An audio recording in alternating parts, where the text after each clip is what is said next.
Hello friends, मेरा नाम है शुभम और आज के लेक्चर में हम ऑब्जेक्ट ओरिएंटेड प्रोग्रामिंग का नया कॉन्सेप्ट पढ़ेंगे और समझेंगे जिसका नाम है पॉलीमॉर्फिज्म इन पाइथन। तो चलिए वीडियो को बिना देरी के शुरू करते हैं।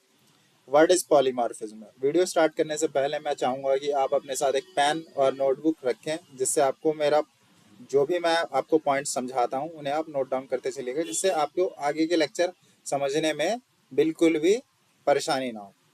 पॉलीमॉर्फिज्म पॉलीमॉर्फिज्म एक ग्रीक वर्ड से मिलकर बना है, जिसमें पॉली और मॉर्फिज्म। पॉली का मतलब है बहुत सारी और मॉर्फिज्म मतलब रूप। तो बहुत सारे रूप में होना।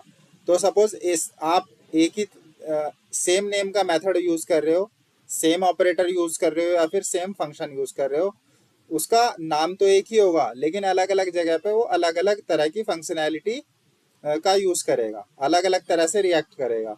तो यही कॉन्सेप्ट कहलाता है पॉलीमॉर्फिज्म, मतलब नाम एक, काम अलग अलग। अब इसका फायदा क्या है? This flexibility helps create more reusable, maintainable and scalable code. ये आपके कोड को और ज़्यादा फ्लेक्सिबल बना देता है, रियूजेबिलिटी बढ़ जाती है, मेंटेन भी इजीली कर पाते हैं और कोड की स्केलेबिलिटी भी बनी रहती है।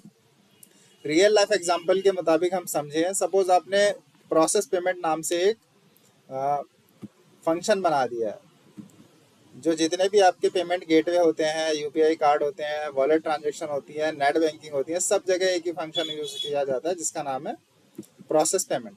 क्या नाम है? प्रोसेस पेमेंट नाम से। अब इस प्रोसेस पेमेंट का अलग अलग जगह पे अलग अलग तरह का रोल है। सपोज क्रेडिट कार्ड पेमेंट में validates card, talk to bank API, मतलब कार्ड्स को वैलिडेट करना, बैंक की जो एपीआई होती है एप्लीकेशन प्रोग्रामिंग इंटरफेस, उससे बातचीत करना, इंटरेक्ट करना। यूपीआई पेमेंट में इसका अलग रोल है कि भाई जो भी आपका सपोज कोई भी आप ट्रांजेक्शन करते हो ऑनलाइन, उनके जो गेटवे होते हैं उनको क्या करता है ये? उनको रीडायरेक्ट करने का काम करता है। ठीक है। जो आप पेटीएम वगैरह यूज़ करते हो, जीपे वगैरह यूज़ करते हो, उसमें ये रीडायरेक्ट करने का काम करता है। अब है वॉलेट पेमेंट। वॉलेट पेमेंट में क्या करता है? चेक वॉलेट बैलेंस, जो आपके वॉलेट बैलेंस का चेक करने का काम करता है वो प्रोसेस पेमेंट फंक्शन। सब जगह अलग अलग तरह का रोल है इसका।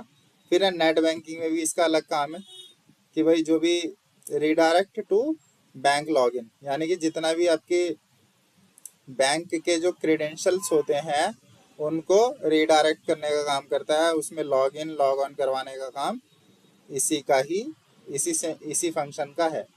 ठीक है। तो आई होप आपको ये चीज़ें थोड़ी थोड़ी समझ आई होंगी। आगे चलते हैं और ज़्यादा समझते हैं। अब भाई सपोज हमारे सामने भाई एक क्लास है, एक व्यक्ति है, पर्सन। ठीक है। तो सपोज अगर हम समझें जैसा यहाँ पर लिखा गया है, a person act differently acts differently based on the situation, based on situation. Suppose अगर ये बंदा, ये कोई भी हो सकता है, अब ये स्कूल में जाता है तो इसका रोल एज अ टीचर है बच्चों को पढ़ाने के लिए। ठीक है। लेकिन है ये एक पर्सन। सपोज अगर ये घर पर रहता है तो as a parent cares for children, मतलब बच्चों की ये केयरिंग के का काम करता है, केयरिंग का काम करता है बच्चों की। फिर है सपोज ये कोई बाहर दुकान पर सामान खरीदता है तो ये एज अ कस्टमर का रोल निभाता है। ठीक है। व्यक्ति एक ही है, पर्सन एक ही है, लेकिन अलग अलग जगह पे इसका अलग अलग रोल है। ठीक है। आई होप आपको ये इतना रियल लाइफ एग्जांपल से समझ आया होगा। अब सपोज हम प्रोग्रामिंग कोड की बात करें, इसी का हम एक कोड भी बनाएंगे। सपोज हमने एक स्पीक नाम का फंक्शन बनाया है। ठीक है। अब यहाँ पर स्पीक नाम का फंक्शन, सपोज अगर हम कहते हैं स्पीक, तो सपोज आपके पास डिफरेंट काइंड के एनिमल्स होंगे। ठीक है। अब सपोज ये डॉग को बोलोगे स्पीक तो ये बार्क करेगा, अगर आप म्याऊ को बोलोगे तो ये अलग साउंड करेगी, और गाय को बोलोगे तो ये अलग साउंड करेगी। ठीक है। अब सबके लिए स्पीक फंक्शन तो एक ही है, लेकिन इसका वर्क अलग है। सपोज डॉग के लिए वो वूफ और कैट के लिए म्याओ, और काव के लिए मू। ठीक है, तो आई होप आपको इतना समझ आया होगा। तो चलिए अब आते हैं पॉलीमॉर्फिज्म के टाइप्स पर। पॉलीमॉर्फिज्म बेसिकली दो तरह का है, एक होता है कंपाइल टाइम और एक है हमारा रन टाइम पॉलीमॉर्फिज्म। अब भाई कंपाइल टाइम पॉलीमॉर्फिज्म और रन टाइम पॉलीमॉर्फिज्म में क्या डिफरेंस है, मैं आपको सब कुछ बताऊंगा धीरे धीरे। पहले आप ये मान के चलिएगा कंपाइल टाइम पॉलीमॉर्फिज्म में खाली मेथड ओवरलोडिंग आता है और रन टाइम पॉलीमॉर्फिज्म में मेथड ओवरराइडिंग। तो ये बेसिक दो ही कॉन्सेप्ट हम पढ़ेंगे इसमें। ठीक है, अब आते हैं कंपाइल टाइम पॉलीमॉर्फिज्म को समझते हैं सबसे पहले कि कंपाइल टाइम पॉलीमॉर्फिज्म होता क्या है। कंपाइल टाइम पॉलीमॉर्फिज्म को हम स्टैटिक पॉलीमॉर्फिज्म भी कहते हैं। ये पाइथन में सपोर्ट नहीं करता, हम खाली इस टॉपिक को समझेंगे। Methods are selected before execution overloading in Java और सी प्लस प्लस। भाई ये जो मेथड ओवरलोडिंग जो मेथड ओवरलोडिंग का जो टॉपिक है वो जावा और सी प्लस प्लस में ही सपोर्ट करता है। ठीक है, पाइथन में या ये सपोर्ट नहीं करता, क्योंकि पाइथन में क्या होता है कि पाइथन रियल टाइम को ही सपोर्ट मानता है, यानी कि जो आपका जब आप प्रोग्राम को रन कराते हो, सपोज आपने कोई सोर्स कोड लिखा है यहाँ पर।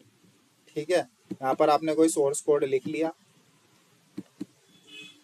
अब क्या करेगा जो पाइथन होगा, जैसे ही आप इसे रन कराओगे F5 प्रेस करके, तो ये प्रोग्राम रनिंग कंडीशन में आ जाएगा।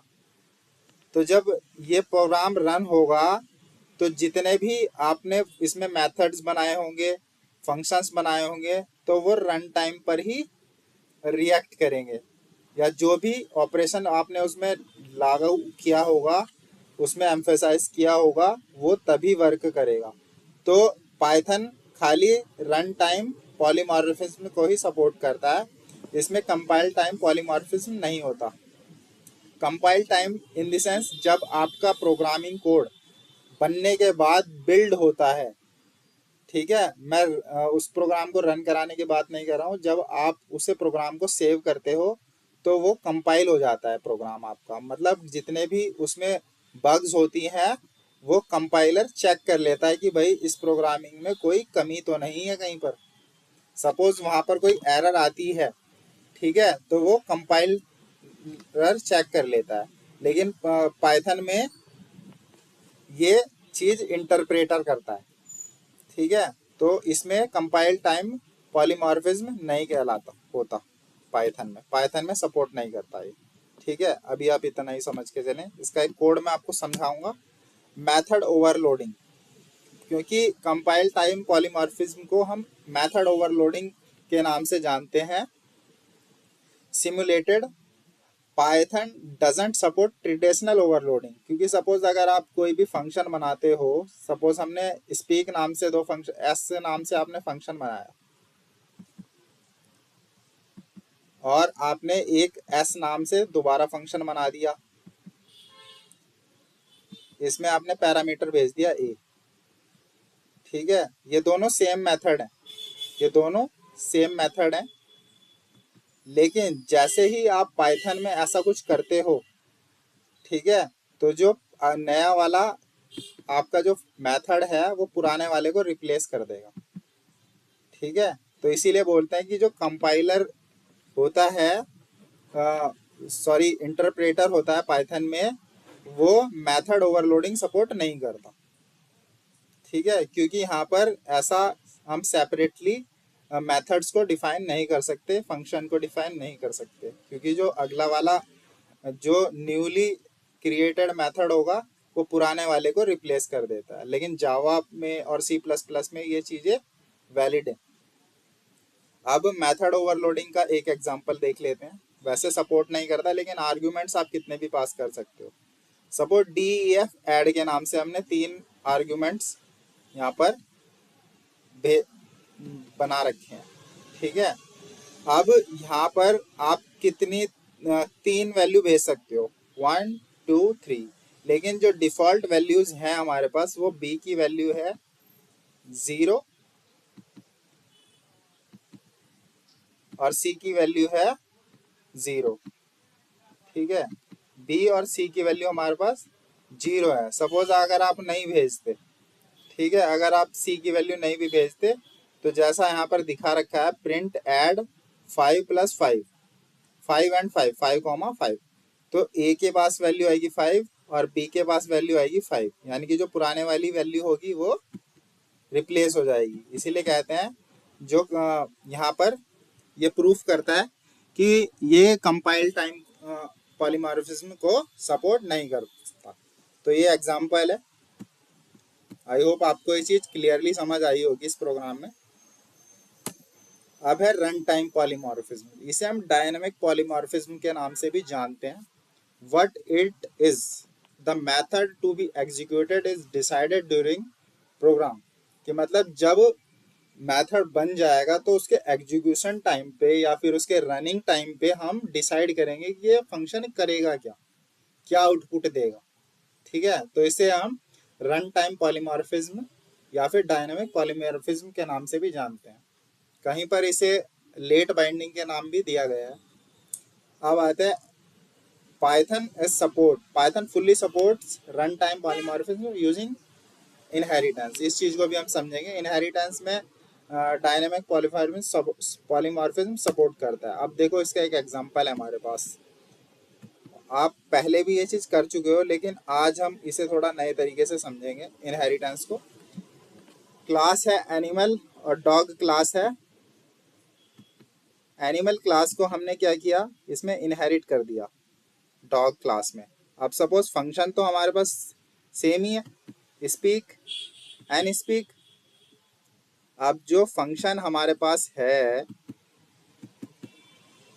तो यहाँ पर ये खाली साउंड प्रिंट कर रहा है।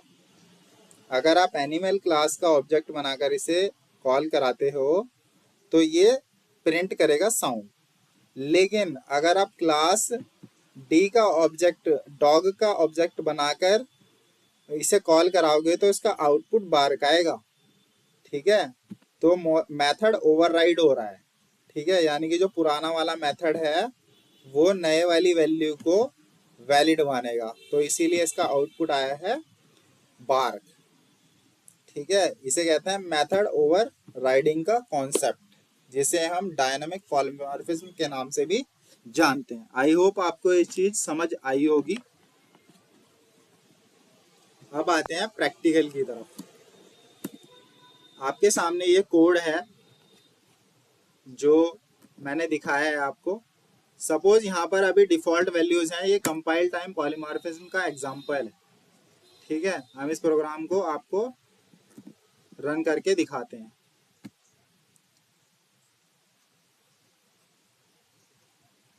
अब आप आंसर में देख सकते हो 0, यानी कि जो डिफॉल्ट पैरामीटर्स उसने रिसीव करे हैं वो यहाँ पर नील है। ठीक है, यानी कि जो वैल्यूज वहाँ पे असाइन थी 0 0 0 उन्हीं का ही उसने रिटर्न करके सम हमें दे दिया है। सपोज अगर हम यहाँ से वैल्यूज पास करते हैं 5, 10, 5, 10, तो ये आउटपुट में क्या देगा, क्योंकि हमने तीसरा वेरिएबल अभी भी नहीं भेजा है, तीसरी वैल्यू हमने यहाँ से तब भी पास नहीं कराई, तो हम चेक करते हैं इसका आउटपुट क्या होगा। कुछ गड़बड़ हुई है, प्रोग्राम अभी सेव नहीं हुआ।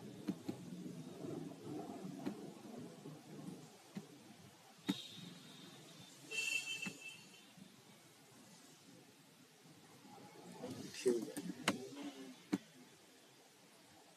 अब आप देख सकते हो आउटपुट में हमारा 15 आ गया है।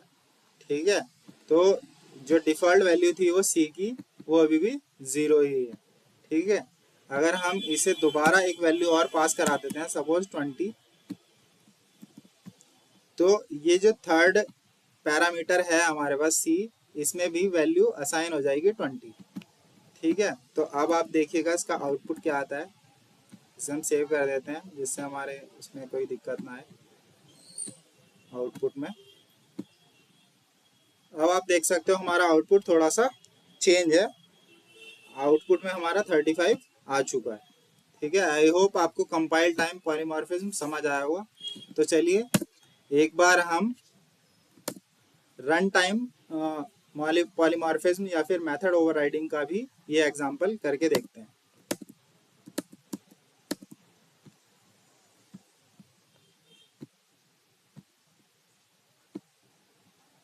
सपोज एक क्लास बनाते हैं एनिमल। अब यहाँ पर एक फंक्शन बनाते हैं, स्पीक के नाम से बना लेते हैं, सेल्फ। इसमें हम प्रिंट कराएंगे, नॉर्मल साउंड कर देता हूँ मैं से, साउंड ऑफ एनिमल। ठीक है, अभी आप देखिएगा, सपोज अगर हम इसका आउटपुट देखते हैं पहले नॉर्मली, वो भी इक्वल्स टू एनिमल। अब आप देखिए ओवी डॉट स्पीक। ठीक है, सपोज ये आप देखिएगा, आप इसे सपोज अगर हम सेव करते हैं तो आप देख सकते हो यहाँ पर आउटपुट आ रहा है नॉर्मल साउंड ऑफ एनिमल। ठीक है, क्योंकि अभी हमने इसे इनहेरिट नहीं किया है। अब इनहेरिटेंस के बाद देखना, आप सपोज हमने क्लास बना देते हैं डॉग के नाम से। अब यहाँ पर हमने एक फंक्शन बनाया दोबारा से, इस सेम नेम से डिक्लेयर करूँगा। इसका मतलब कि पॉलीमॉर्फिज्म है कि भाई सेम नेम के फंक्शन, लेकिन एक्शन उनका अलग होगा, अलग अलग जगह पर अलग अलग तरीके से वो परफॉर्म करेंगे। सपोज हम प्रिंट में करते हैं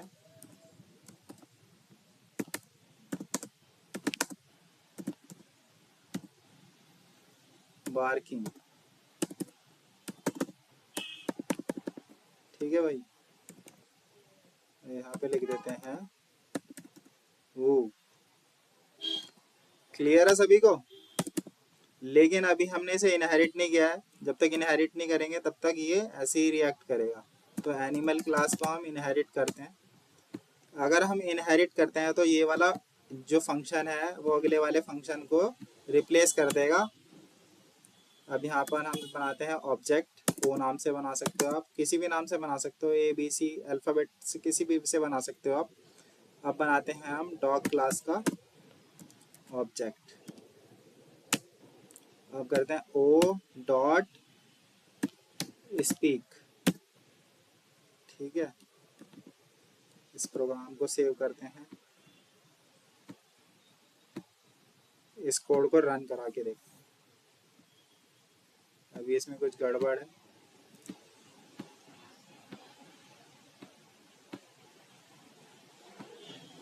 ये फंक्शन ब्रैकेट हमने नहीं लगाया यहाँ पर, इसलिए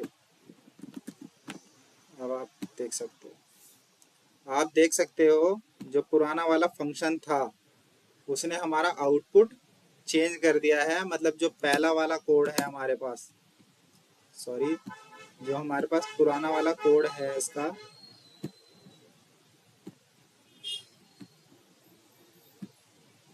जो हमारा पुराना वाला फंक्शन है यहाँ पर, उसने वो रिप्लेस हो चुका है अगले वाले फंक्शन के द्वारा।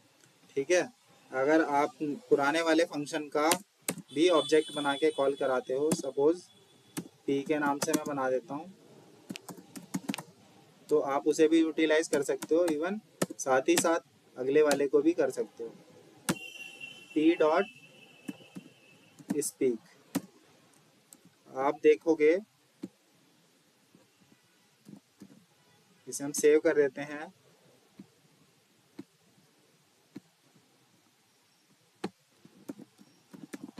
हम इसे रन कराते हैं। अब आप देख सकते हो जो प्रीवियस वाला फंक्शन है वो विदाउट इनहेरिटेंस कैसे आउटपुट शो कर रहा है, और इनहेरिटेंस का यूज करके उसमें पॉलीमॉर्फिज्म कॉन्सेप्ट लगाए तो वो प्रीवियस वन को एक्सचेंज कर देगा अगले वाले से। ठीक है, आई होप आपको ये कॉन्सेप्ट समझ आया होगा। सो स्टूडेंट्स, जिन भी बच्चों को ये वीडियो अच्छी लगी हो, प्लीज़ वीडियो में लाइक बटन ज़रूर प्रेस कर दें, और जो भी क्यूरियस स्टूडेंट्स हैं पाइथन प्रोग्रामिंग को लेकर, उन्हें ये वीडियोस शेयर कर दें और अच्छे से पढ़ाई करें, नोट्स प्रिपेयर करते रहें, जिससे आपको आगे के लेक्चर में कोई भी परेशानी ना हो। अगर आपको कोई कॉन्सेप्ट नहीं समझ आया तो प्लीज़ कमेंट सेक्शन में मुझे मैसेज कर सकते हैं, मैं रिप्लाई ज़रूर दूंगा। धन्यवाद।